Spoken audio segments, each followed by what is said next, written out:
I was expecting to be proven right that the real objective behind investing in AI was not to turn out a profit, but to create the world's most effective surveillance state. However, I wasn't expecting to be proven right like this, with the state just coming out and saying, hey, yeah, we want to have a contract that says we're allowed to use AI to surveil everybody and kill them.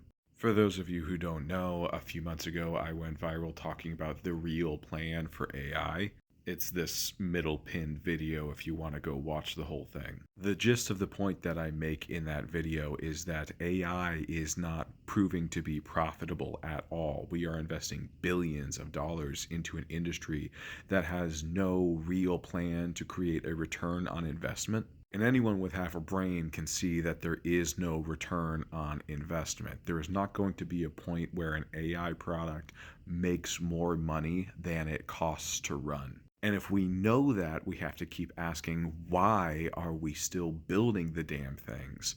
And that led me to the realization that the point is not to make money. The point is to create a tool that can be used to build and maintain power. It is already widely known that there essentially isn't a single device in your home that cannot be tapped into via the internet to listen in and watch what you do. Sure, we all have our phones, but they can even tap into your Wi Fi router and create a map of your home. This has been proven. They've admitted to this. But the reason why none of that was a huge cause for concern is because there was no way they could actually be watching all of us all the time. Because even if they were collecting all of that data on all of us, someone still actually had to go through all of that footage, all of those recordings, and actually listen in and actually process if any of it was of any value to the government. Which means if you were to surveil every single person in the United States, you would need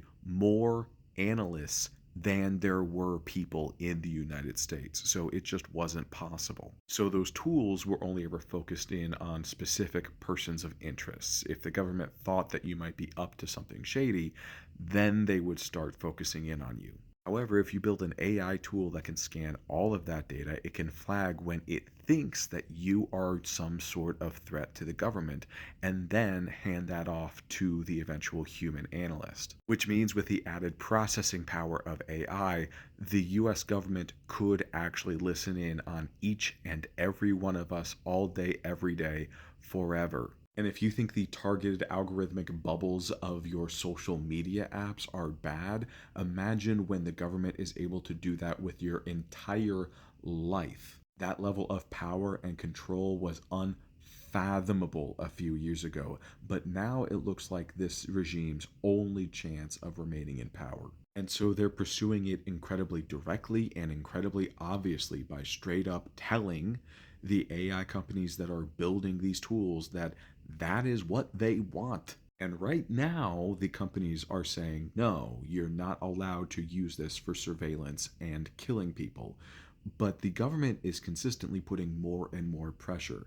And honestly, the more pressure they put, they're essentially creating a bidding war between AI companies that may or may not be willing to actually start building these tools. Which means when it comes to the AI race, this is a matter of when a company is willing to build them the tool, not if. That is, unless we put a stop to this.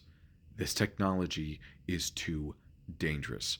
We cannot continue to allow it to be developed, to allow it to be pushed out into the world. And to do that, we are likely going to have to overhaul our government from start to finish because we have to understand that this objective is also not limited to the Trump regime. The infrastructure to make that surveillance state possible has been increasingly built by both parties for decades now. It has been the universal US objective to create this technology, which means the only way to grind it to a halt is not just switch one party out for another.